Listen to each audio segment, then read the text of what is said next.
Hmm. Oke, ntar aku share screen, banyak share screen. Huh? Iya, mana sih? Oh ini deh. Ah, aku nggak udah. Eh, Mana sih? Nih. Oke, slideshow. eh oke, selamat malam, pagi, siang semua ya. Ini karena ada banyak ya yang dari Indo ada, mungkin ada yang di Europe juga, ada yang di US mungkin Mas Arasi di US kan ya? Ya, jadi ya selamat datang semuanya. Ya selamat datang di eh cult kecil-kecilan, bukan cult sih, grup studi kecil-kecilan yang diinisiasi sama Mas Loka sama saya. Jadi eh mungkin awalnya dulu kali ya, kenapa kita bikin grup ini awalnya iseng sih, karena ya kebetulan kami riset di bidang yang mirip-mirip, terus eh, apa sih kayak ada kepikiran cobalah bikin bikin ini bikin grup studi kecil-kecilan, siapa tahu ada yang mau join dan mungkin ya ntar bisa collab juga mungkin ke depannya gitu. Em, jadi ya selamat datang di pertemuan perdana ya ini what ya jadi sebenarnya grup ini itu dibuat sih sebenarnya buat sharing-sharing ini sih, sharing-sharing research, sharing-sharing ya recent development dari metode ya mungkin machine learning yang eh, bisa dibilang ini lebih applied ke bidang STEM. Cuma mungkin STEM-nya agak karena STEM luas sebenarnya kan. Mungkin di sini kami sendiri sih lebih fokusnya banyaknya ke mungkin ke sainsnya dan engineeringnya mungkin ya. Mungkin kalau teman-teman yang memang ada apa namanya ada keahlian dan interest di bidang lain, kalau mau sharing-sharing present juga eh, kapan-kapan juga eh, boleh gitu. Jadi eh, dan kami bikin apa namanya bikin study group ini karena kami merasa juga aplikasi machine learning yang sering terekspos, terutama buat di Indo sendiri, itu kebanyakan berkutat di em, bahasa sama citra nggak sih? Kayak ya mungkin grup NLP-nya Indo itu kan kemarin udah ada yang sempat publish paper bareng malah kan. Siapa tuh dari grupnya aku lupa, masalah yang ada dari SKUST juga, yang orang-orang Indo grup NLP bikin paper bareng juga. Terus kalau untuk cita sendiri sih sebenarnya aku nggak begitu familiar juga, tapi harusnya sih ada ya gitu. Nah, terus yang untuk bidang engineering sendiri, utama ya science dan engineering, eh, sepertinya kurang terekspos. Padahal ya saya saya dan Loka juga tahu mungkin ada beberapa eh, rekan-rekan rekan-rekan researcher ataupun di industri yang sebenarnya eh, bekerja atau risetnya bersinggungan sama eh, bidang ini gitu. Nah, terus eh, untuk how-nya gimana? Jadi em, untuk frekuensi pertemuannya sih kami berencana kami berencana minimal sebulan sekali kalau bisa, dan semoga konsisten. Ini juga tergantung situasi dan kondisi. Mungkin kalau kalau apa namanya kalau em, ya kalau materinya sedang banyak dan interestnya teman-teman di sini juga eh, bagus gitu, mungkin bisa sebulan 2 kali mungkin. Terus untuk waktu pertemuan em, di sini kami bikin Jumat jam 9 malam WIB. Dapat berubah lagi-lagi tergantung situasi kondisi. Kenapa di sini? Ya karena eh, sebenarnya ini buat nentuin waktu juga agak susah ya, karena saya dan Loka sendiri juga tidak berada di Indonesia sekarang, dan juga ada teman-teman yang juga sedang tidak di Indonesia juga gitu. Dan mungkin kalau teman-teman di Indonesia juga kalau misalkan mau weekend juga weekend weekend juga mungkin agak males mungkin ya. Saya juga males gitu. Terus mungkin kalau weekday-nya bukan hari Jumat juga mungkin eh, waktunya agak sulit juga. Jadi ya ya udah kami bikin Jumat jam 9 malam. Mungkin kalau misalkan teman-teman mungkin kedepannya kalau misalkan ada teman-teman yang mau present dan waktunya nggak pas mungkin bisa disesuaikan aja sih nanti gitu. Terus kalau buat media sih by default kita pakai Zoom meeting ini. Terus mungkin Discord dulu. Discord kemarin apa namanya udah melihat ada beberapa diskusi ya bagus berarti. Em, terus untuk YouTube itu kami bakal coba upload rekaman tiap pertemuan. Jadi ada dokumentasi dan misalkan kalau teman-teman emang ada yang mau mereview materi, belajar materi dari presentasi yang sebelum-sebelumnya bisa bisa di review ulang, diulang videonya. Terus untuk mailing list, nah ini mailing list kayaknya kemarin ada beberapa problem, jadi eh, kita coba kirim email, tapi emailnya banyak yang ke reject, mungkin didetek as spam. Mohon maaf karena kami berdua tidak begitu familiar dengan per mailing listan ini. Jadi untuk sementara sih kami sebenarnya udah bikin Google Group biar ngirim mailing listnya aman, tapi eh, kayaknya belum maksudnya belum tersampaikan dengan baik.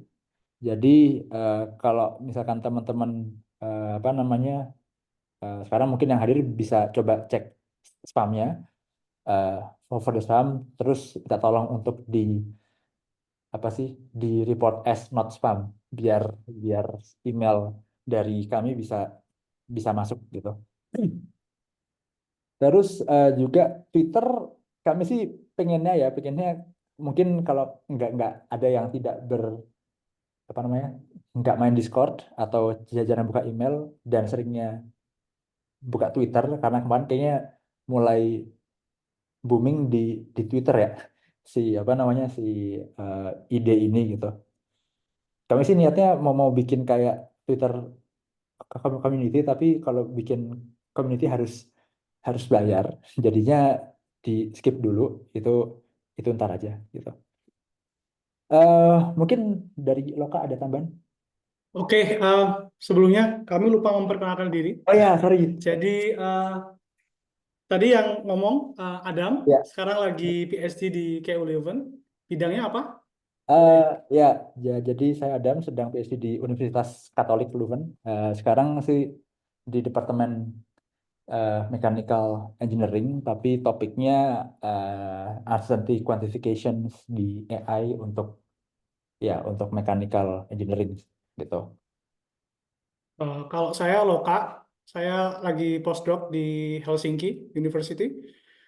Bidang saya lebih ke probabilistic machine learning.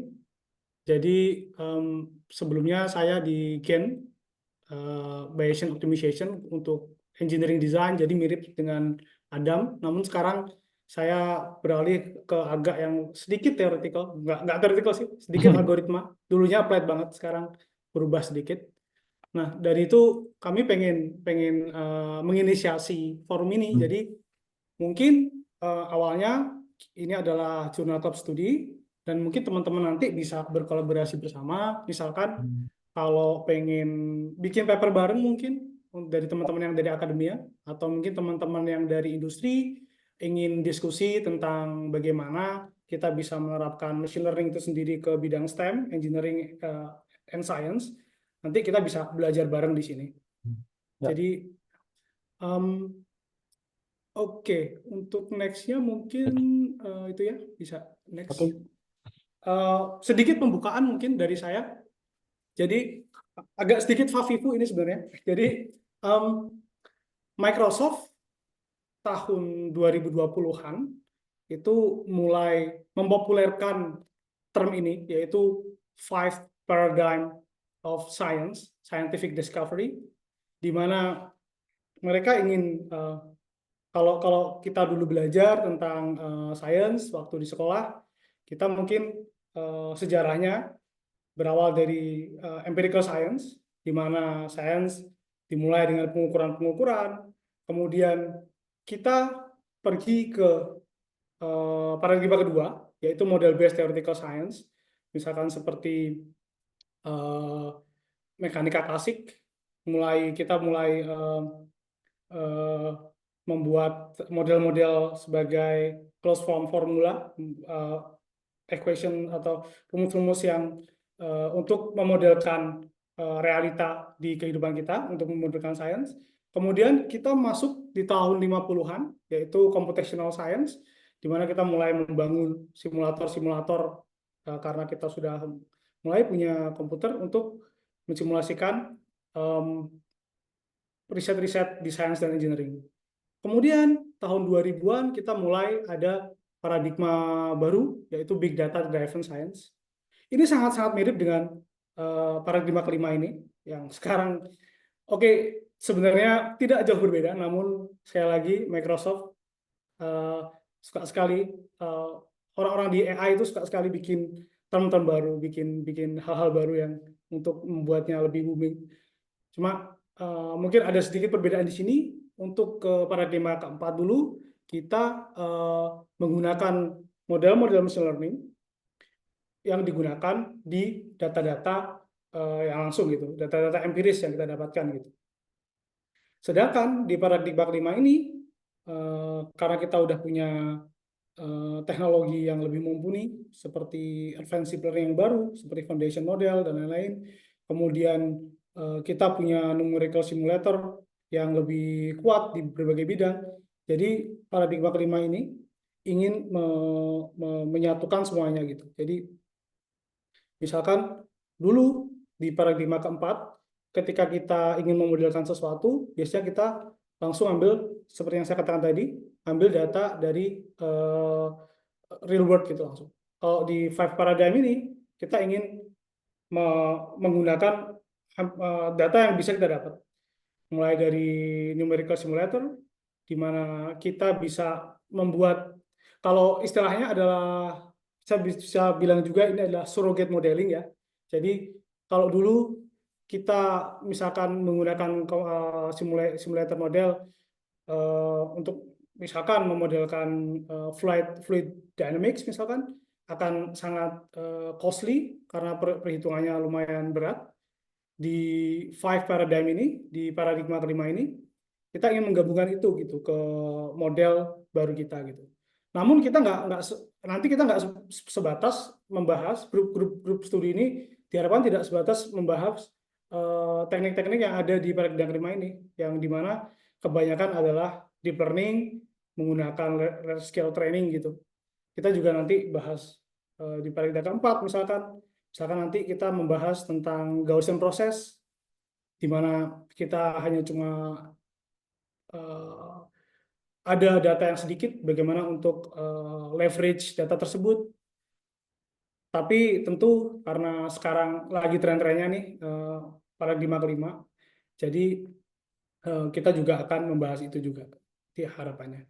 Nanti mungkin next kita bisa ngasih contohnya konkret topik-topik apa saja atau aplikasi-aplikasi apa saja yang akan kita bahas di sini. Oke. Mungkin ada bisa lanjutin. Ya, oke. Jadi mungkin buat contoh-contohnya yang pertama mungkin ini ya, mungkin teman-teman di sini juga udah dengar beberapa bulan, tahun mungkin ya, tentang yang AlphaFold untuk model protein. Ya sebenarnya disclaimer, saya nggak begitu paham dan tidak begitu into protein modeling, tapi intinya adalah ya maksudnya dengan metode-metode yang baru ini, dengan machine learning ini, sebenarnya kan tujuannya adalah untuk gimana caranya kita bisa membuat model untuk membantu scientist, engineer untuk melakukan riset atau ya melakukan pemodelan mengenai hal yang mungkin beberapa puluh tahun yang lalu itu mungkin dianggap impossible gitu ya. Dan juga di apa namanya juga bertujuan untuk bisa mempercepat em, apa sih loop desain, misalkan misalkan di apa namanya gambar sebelah kiri ini em, simulasi aliran fluida, yang dimana yang di atas ini dia eh, dari hasil simulasi aslinya, dan yang di bawah ini di recreate dengan menggunakan neural network kalau nggak salah. Jadi dia pakai deep, aku nggak tahu, deep physics assisted neural network something. Jadi intinya ya dia dengan menggunakan data-data yang udah ada, dengan menggunakan data historik mungkin dari simulasi-simulasi sebelumnya, dia bisa memprediksi eh, gimana si aliran fluida ini eh, di sekitar objek baru gitu. Jadi sih intinya mungkin kalau bisa dibilang kata kuncinya adalah satu, mempercepat simulasi, dua, juga membantu untuk em, riset dan eh, simulasi, karena mungkin berkaitan juga dengan misalkan proses desain atau optimasi. Mungkin kalau dulu kan desain desain itu ya orang-orang harus eksperimen apa segala macam, dan itu kan eh, looping iterasi untuk membuat desain itu bisa jadi kayak cukup lama gitu, karena setiap dia bikin desain baru harus di testing, dan testingnya butuh setup lagi, terus hasil dari testing butuh diolah lagi, belum lagi ketika pengambilan data saat testing juga eh, bisa jadi cukup lama gitu kan. Dan ya dengan adanya apa ya eh, ya mungkin kalau misalkan tadi lihat di apa namanya di tahun 50-an itu udah ada simulasi, dan simulasi itu bisa mempercepat proses eksperimennya, sehingga proses eksperimen bisa digantikan dengan simulasi tadi. Cuma kadang juga, bukan kadang sih, di beberapa kasus, bukan beberapa, di banyak kasus, banyak kasus yang mungkin cukup kompleks, eh, sekali looping simulasi ini dia juga bisa makan waktu yang cukup cukup lama gitu.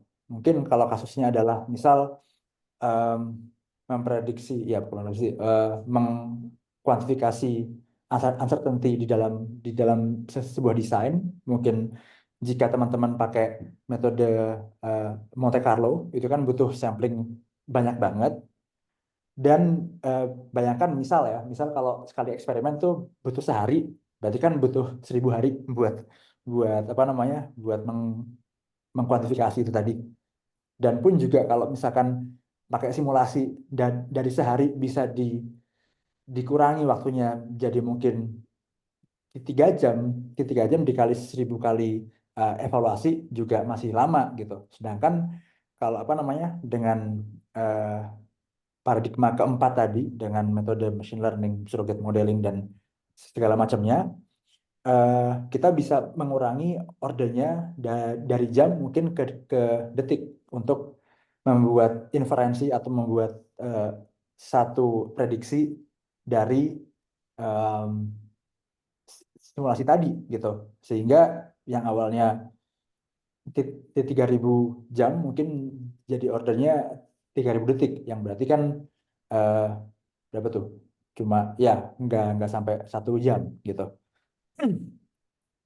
Ya kurang lebih seperti itu. Dan ini menurut saya sih ada hubungannya dengan misal kasus uncertainty quantification ini gitu, karena yang seperti yang saya bilang tadi, eh, misal kita mau mengkuantifikasi gimana em, respons output terhadap uncertain input, yang dimana si inputnya sendiri mungkin di sini ada simulasi solid mechanics finite element method, mungkin ada yang familiar di sini. Eh, Biasanya kalau kita melakukan satu simulasi itu kan ya udah, kita punya satu parameter aja gitu.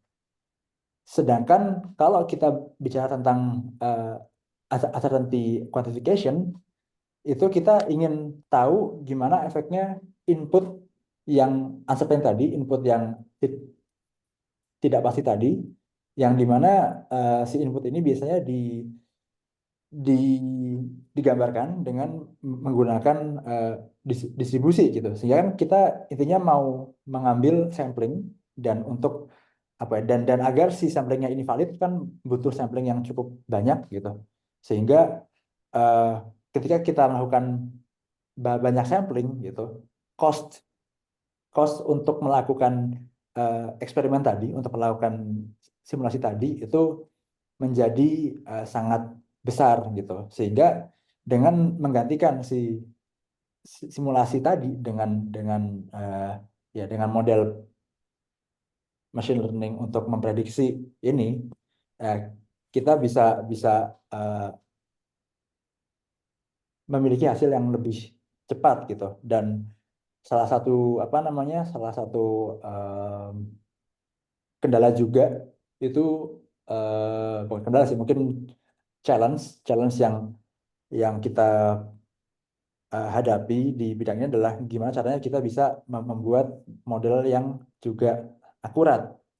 Pun juga eh, ada challenge lain itu adalah ketika sebenarnya ketika kita melakukan simulasi, hasil dari simulasi kita itu juga belum tentu sebetulnya benar gitu. Sehingga gimana caranya kita bisa menggabungkan banyak informasi, mungkin ada partial information dari eksperimen dan mungkin mayoritas informasi dari simulasi, gimana caranya kita bisa memvalidasi si simulasi tadi dengan hasil eksperimen yang kita punya, sehingga hasil prediksi kita itu eh, jadi lebih lebih akurat gitu.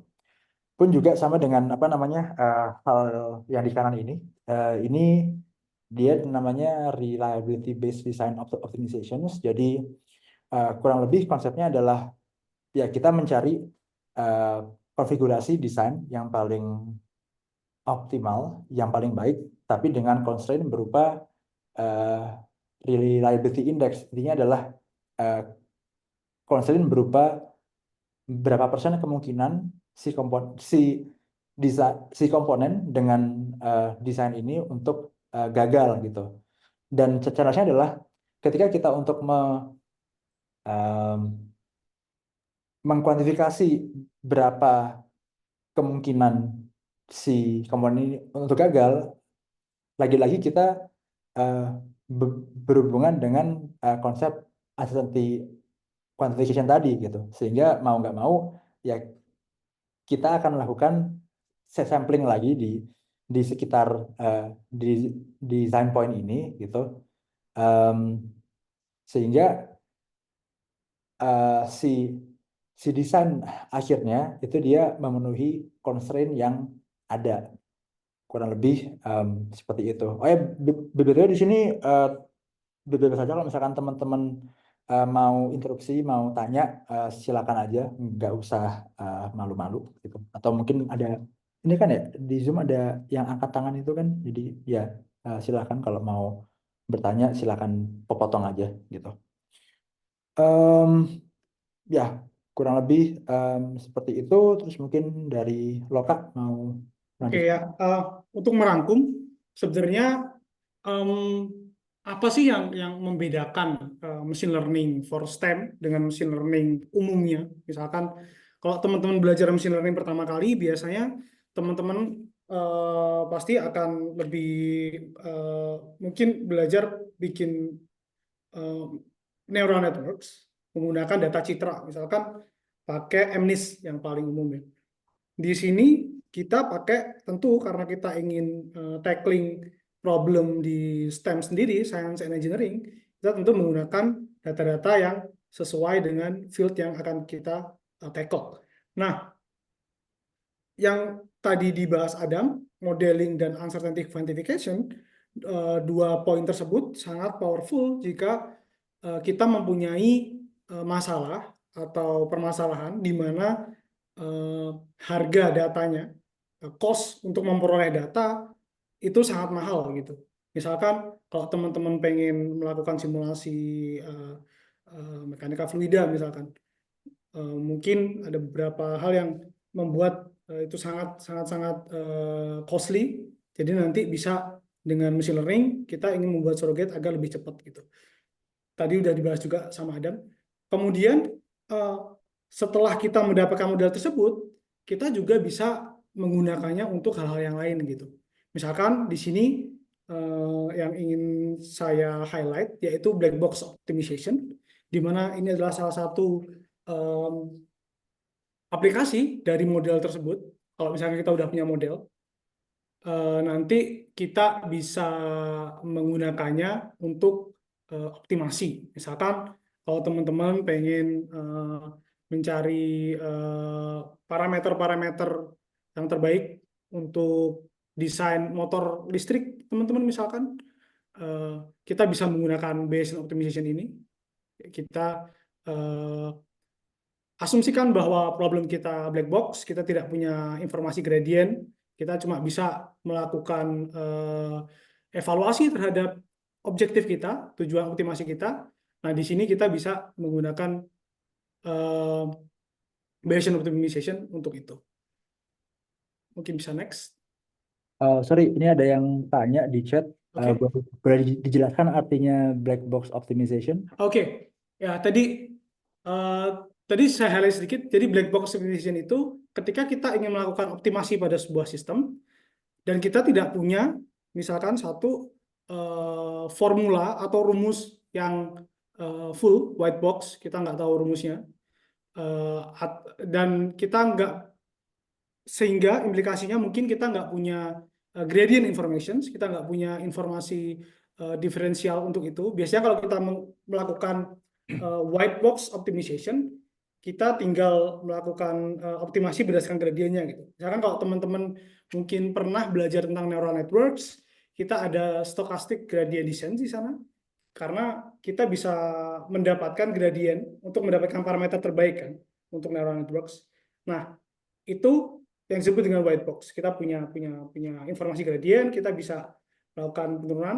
Nah, kalau di sini kita nggak punya itu. Misalkan mungkin eh, ya kalau teman-teman ada yang bekerja di startup ride hailing misalkan, untuk optimasi revenue teman-teman, revenue biasanya kita bisa optimasi parameter-parameter, misalkan kita bisa penempatan rider, kemudian mungkin juga dengan gimana kita konfigurasi aplikasi tersebut. Nah, di sini black box, kita nggak punya gradient information, jadi kita nggak punya informasi tambahan untuk melakukan optimasi. Yang kita bisa lakukan adalah kita membuat sebuah model yang tadi Adam sebutkan Hmm. untuk mengaproksimasi objektif kita. Nah, kemudian dengan model itu kita melakukan optimasi gitu.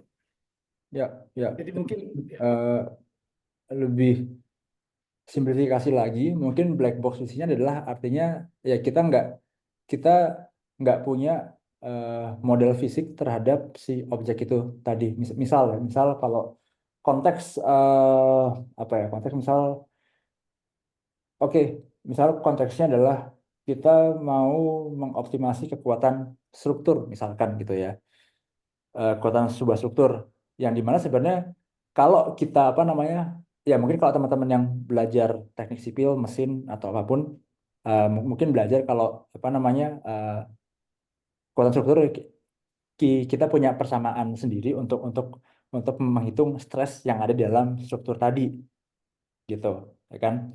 Eh, dan yang dimaksud white box itu berarti adalah kita mengoptimasi terhadap si persamaan matematis tadi gitu. Sedangkan kalau black box ya kita dikasih objek random apapun itu dengan apa namanya dengan sebuah eh, objektif ya kita nggak tahu eh, fisik law di belakang si objek ini seperti apa.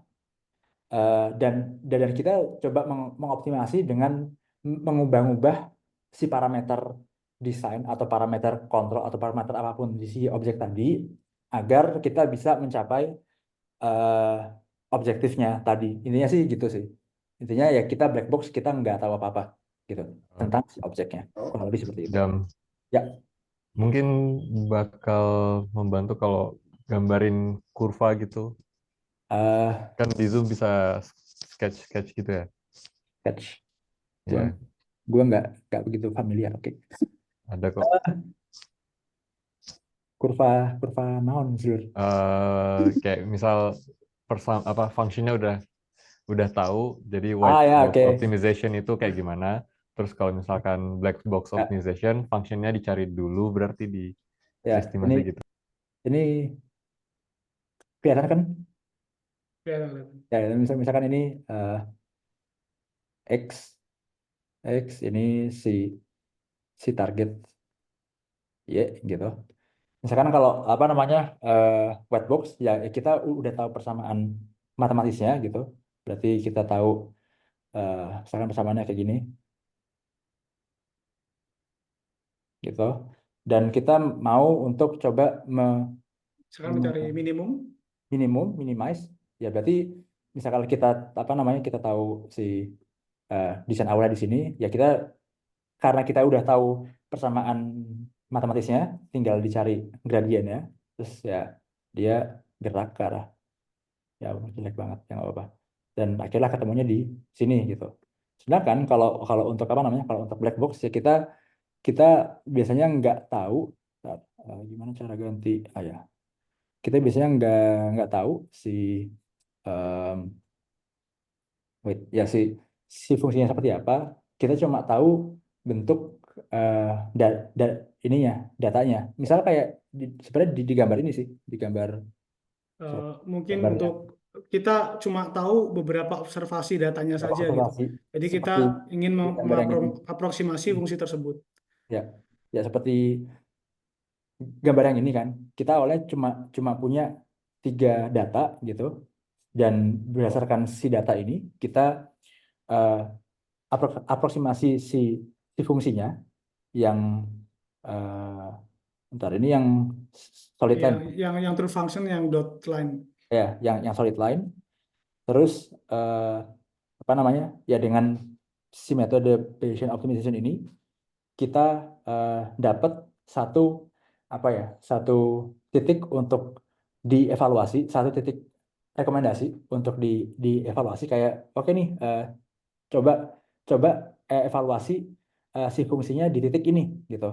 Setelah dievaluasi, oke, kita dapat eh, informasi baru berupa si value, si objective value dari fungsinya itu di sini ternyata. Oh ternyata dia fungsinya lebih em, besar nilainya daripada yang si titik ketiga ini gitu.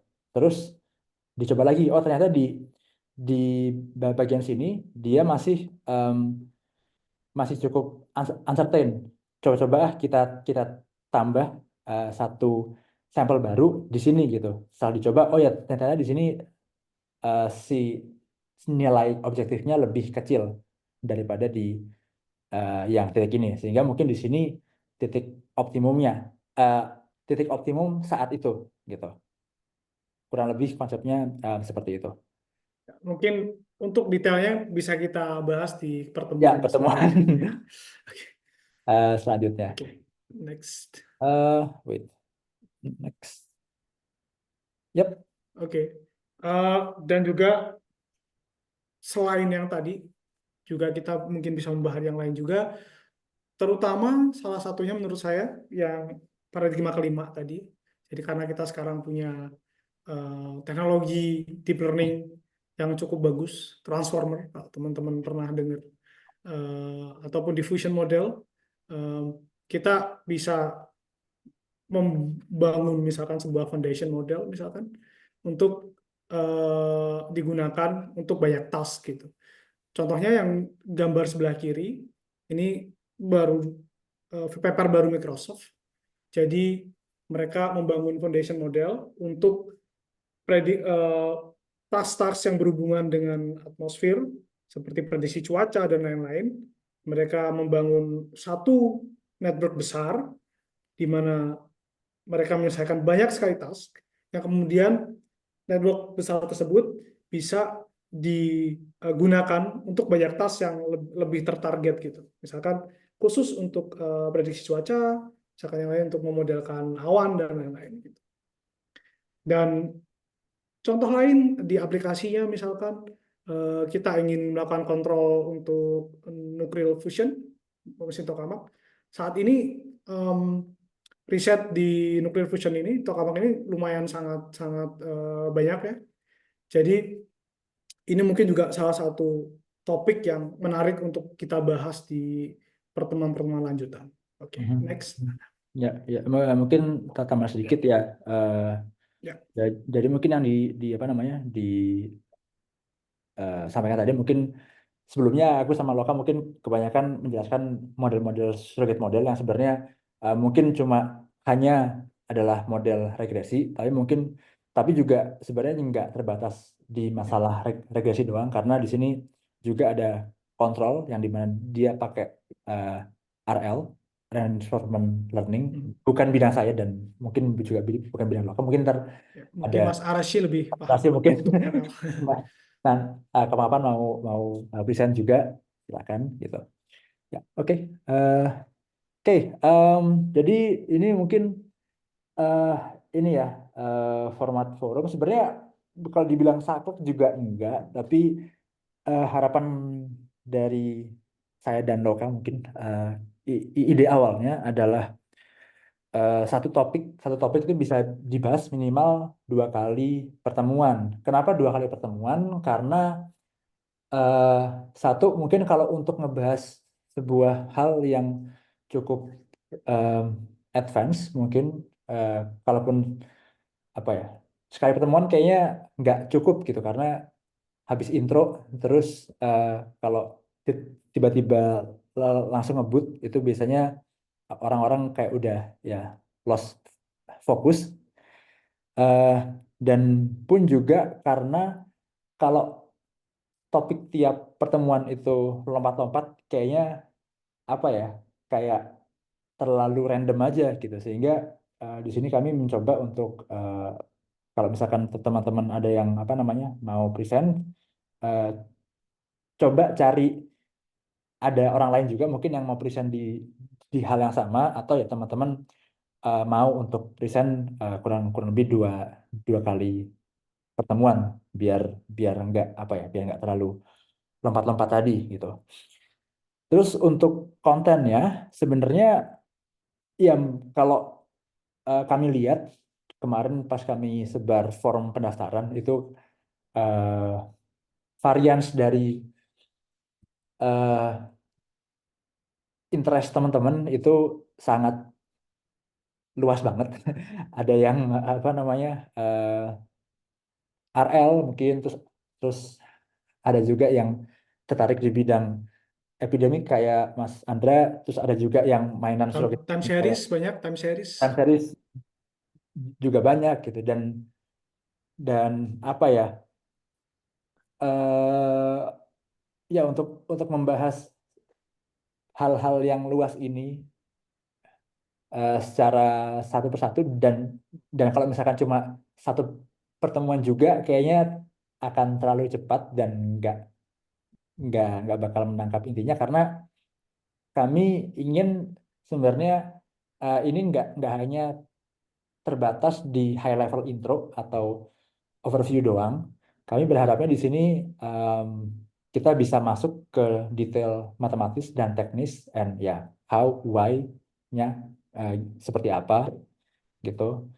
Dan teman-teman juga mungkin teman-teman yang sedang riset, teman-teman yang sedang master tesis, mungkin PhD postdoc bisa juga present mengenai riset yang sedang berjalan, dan mungkin juga ya bisa jadi sesi brainstorming bareng mungkin bisa jadi gitu, dan mungkin juga bisa saling sharing problem dan uh, bottleneck-nya gitu, karena ya dari kami sendiri sih kami berharap ya ini nggak hanya berhenti di hanya sebuah komunitas aja, tapi bisa juga mungkin bisa lanjut ke hal-hal yang ya lebih lebih jauh lah, kayak mungkin bikin paper bareng, atau mungkin kalau ada teman-teman yang dari industri mungkin bisa proyekan bareng mungkin gitu.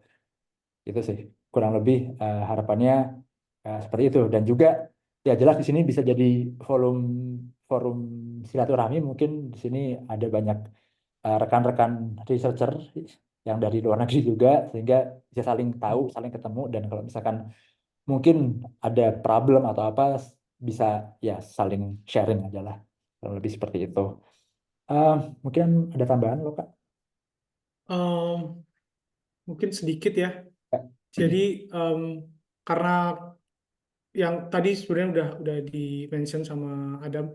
Jadi memang karena peminatan kita cukup luas sekali, Hmm. itulah kenapa kita berpikir mungkin kita bisa 2 kali pertemuan. Mungkin 1 kali pertemuan pertama untuk hal-hal yang basic, kemudian pertemuan selanjutnya hal-hal yang lebih advance gitu. Setuju. Oke. Dan setuju juga tadi, jadi mungkin di kemudian hari kita bisa kolaborasi bareng, karena kebetulan pasti banyak teman-teman di sini kan berbeda bidangnya. Jadi kalau kita bisa bikin project paper kecil-kecilan, misalkan nulis paper kecil-kecilan lintas disiplin, mungkin akan sangat-sangat menarik gitu. Oke, Ya. next. Oke, next. Oke, jadi ini kita mungkin bakal bahas intro ya, ya pertemuan selanjutnya. Sebenarnya sih saya sama Loka sendiri berniat ya untuk 2 pertemuan pertama mungkin sebagai pilot project untuk dicoba, kita bisa bahas mengenai basic dari surrogate modeling gitu. Ya. Kita akan bahas um, Gaussian process. Eh, Kenapa? Karena kami merasa juga dengan basis surrogate model ini teman-teman udah bisa ke kemana-mana gitu untuk di bidang ML for engineering science ini. Ya sehingga setelah itu mungkin kita bisa tentukan lagi, misal ada yang mau present tentang machine learning for control dengan RL, atau mungkin di sini ada teman-teman yang uh, f- uh, familiar dengan Bayesian inference model untuk nggak tahu mungkin uh, apa social modeling atau ya epidemic modeling ataupun time series forecasting, apapun itu uh, ya silakan gitu. Um, Menambahkan sedikit, jadi kenapa kami mau presentasi dulu, karena kita pengen bikin tadi yang Adam mention pilot presentation gitu, karena nanti kami di sini berdua memvalidasi teman-teman juga nanti misalkan kalau ingin presentasi, tapi kami ingin ini dulu presentasi dulu, jadi kita ingin kayak simulasi dulu gitu. ya, Dan kebetulan saya dan Adam bidangnya banyak bersinggungan dengan terus gimana? Gaussian process. Jadi kita nanti bakal bahas surrogate modeling menggunakan Gaussian process. Dan kenapa surrogate modeling? Karena ini menurut saya salah satu pintu masuk untuk di ML post stem gitu. Karena kalau kita ingin melakukan optimasi, kita ingin melakukan percentative quantification, pertama kali yang kita lakukan adalah surrogate modeling biasanya. Oke. Oke, terus nextnya ini apa ya? Oh ya, ini demografi peserta sih kemarin eh Loka yang bikin eh, banyak mahasiswa, banyak ada DS, ada PhD student, beberapa software engineer, PhD researcher ya. Tuh, terus keminatan ini banyak banget yang di time series. Aku nggak tahu kenapa, kayaknya time series jadi lagi hype banget ya. Nggak tahu sih. Eh, Selalu hype. Lalu hype. Ya, terus STEM, bioinformatics, energi, autonomous vehicles, game theory, segala macam. Ya, ini bisa kita bahas nantinya. Ya, sebenarnya itu aja sih untuk yang sekarang. Mungkin eh apalagi mungkin teman-teman di sini apa ya, ada yang mau menyampaikan ekspektasinya seperti apa, atau ya Atau kenalan juga nggak apa-apa. kenalan juga nggak apa-apa gitu, atau mungkin ada apa namanya ada yang lagi ngerjain paper terus mau apa namanya butuh kolaborasi juga silakan gitu. Kami sangat terbuka gitu, apalagi dengan paper-paperan karena kami juga ada target publikasi jadi oke ada eh nggak ada. Oke mungkin eh gimana lo Kak? Mungkin sebelum kita tutup 15 menit lagi, ada yang ingin eh, perkenalan mungkin bidangnya apa, kemudian lagi ngerjain apa sekarang gitu. Mas Arashi mungkin? Oh, oke. Ya, saya Arash Rahman. Saya postdoctoral research fellow di University of Texas at Austin. Sebelum saya jadi postdoc, dulu saya ngambil masters dan PhD saya di the University of Edinburgh. Soal research interest saya, secara khusus research saya itu ada di human AI interaction. Jadi saya mempelajari bagaimana menggunakan game theory untuk bisa menganalisis perilaku manusia dan kemudian mempelajari bagaimana AI bisa berinteraksi dengan manusia berdasarkan hasil analisis tersebut. Secara lebih umum, pendekatan-pendekatan yang saya gunakan itu kebanyakan menggunakan metode-metode machine learning untuk membuat model perilaku manusia. Kemudian saya juga mengaplikasikan tersebut, menggabungkan hal tersebut dengan reinforcement learning untuk kemudian bisa membuat sebuah robot atau pengambil keputusan yang kemudian bisa berinteraksi dengan manusia tersebut di berbagai macam sequential decision making problem. Jadi proses pengambilan keputusan yang sifatnya sekuensial, interaksi yang berkelanjutan lah, tidak cuma satu aksi kemudian selesai. Tapi secara umum itu cuma topik tesis dan topik riset saya sekarang. Kalau dari sisi pengalaman ngajar dan segala macam, pengalaman saya cenderung di reinforcement learning secara general. Jadinya saya punya pengalaman untuk ya riset di bidang aplikasi reinforcement learning di medis, kemudian untuk drug discovery, untuk pembuatan obat dan sebagainya. Ya, kalau misalkan riset saya sekarang, secara umum mungkin tinggal cek Google Scholar saya saja. Saya punya ya beberapa paper di ya jurnal-jurnal, kemudian conference-conference talk machine learning. Tapi ya secara umum temanya ya human AI interaction sih untuk sekarang. Oh, mungkin sebelum saya lupa, mungkin satu saran aja untuk event ini ya. Kayaknya selain mempromosikan event ini lewat Discord atau Twitter, biasanya untuk reading group semacam kayak gini, itu bagus kalau misalkan ada website. Nggak perlu website yang ribet-ribet, tinggal Kita bikin pakai pakai GitHub. Google Sites. Atau, ya, tinggal bikin sesuatu ya, tinggal bikin pakai tools yang drag and drop aja misalkan, kayak Google Slides atau something. Bisa berguna juga nanti untuk ngasih tahu publikasi ke orang-orang soal jadwal presentasinya, biar orang-orang bisa memutuskan ya presentasi yang mana yang harus dihadiri dan sebagainya. Ya sih sama ya kadang juga lihat ini sih Mas apa namanya buat sharing kayak research note juga kan kadang biar Oh ya. iya, benar. Itu bisa. Mungkin kalau misalkan nanti programnya sudah lumayan established, bisa juga bikin blog misalkan. Kayaknya kayak gitu sering deh. Untuk sebuah komunitas. Ya, riset. Ya, mungkin selain itu,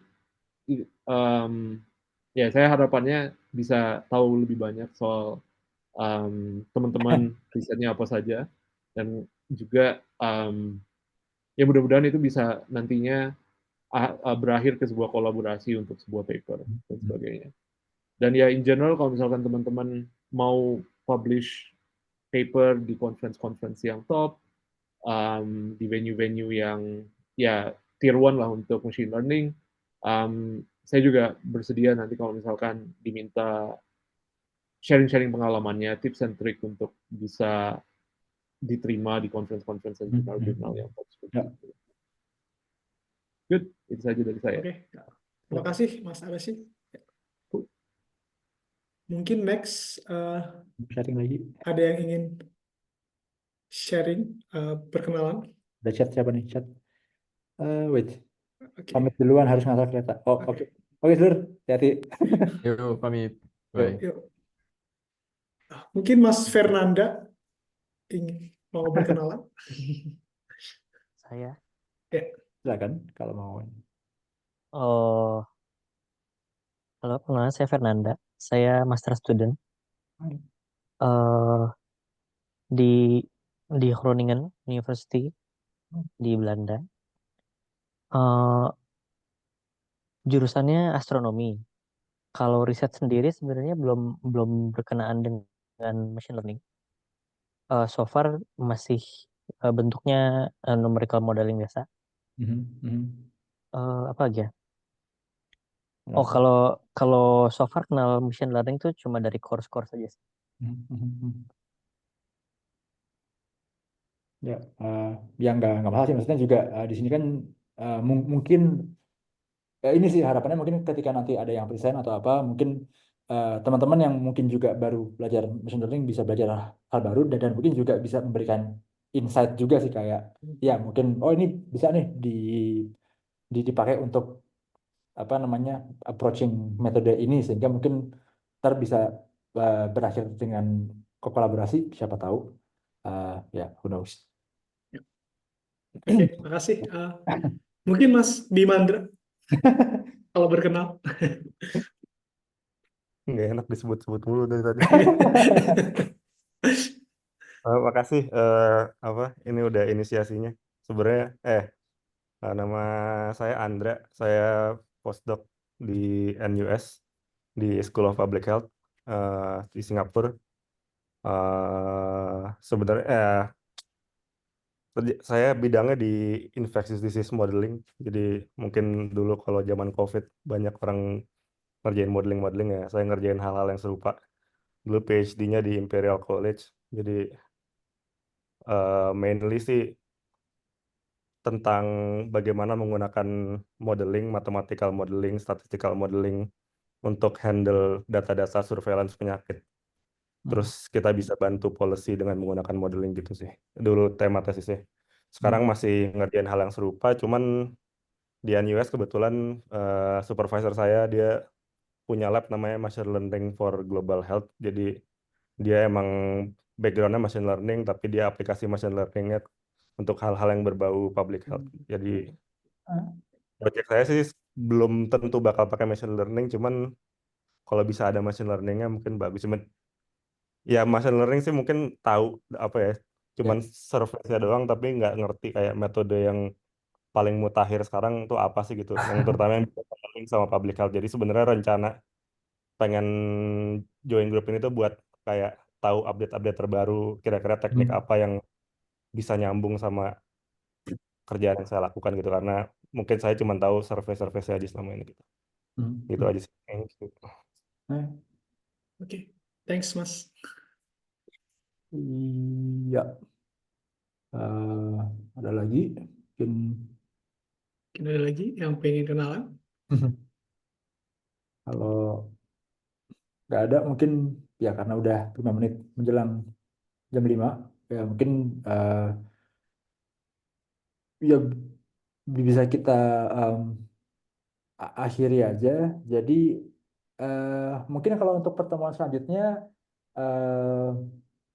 tanggalnya akan kita beritahu lebih lanjut lagi karena belum ditentukan juga sama saya dan Loka, tapi kurang lebih sih kalau bisa kita akan di hari dan jam yang sama, mungkin di Jumat jam 9 untuk tanggalnya nanti akan menyusul gitu. Dan mungkin juga ya mungkin kalau teman-teman yang apa namanya juga baru-baru di bidang ini mungkin juga kalau lihat Discord itu ada beberapa channel yang tentang lecture notes ya atau notes dan paper mungkin di Ada sana paper atau ya teman-teman pengen sharing meme, silahkan. ya ya ya ya jadi kurang lebih seperti itu mungkin ya akhir kata terima kasih semuanya sudah menghadiri di pertemuan singkat kali ini dan semoga kita bisa konsisten dan ya semoga bisa berbuah di suatu hal yang baik. Terima kasih dan ya selamat menjalani sisa hari. Ya, selamat Oke, ya, makasih. siang. Oke, Oke, bye. bye-bye. Thank you. Gitu lah, bye. Bye. Stop recording. How to stop recording?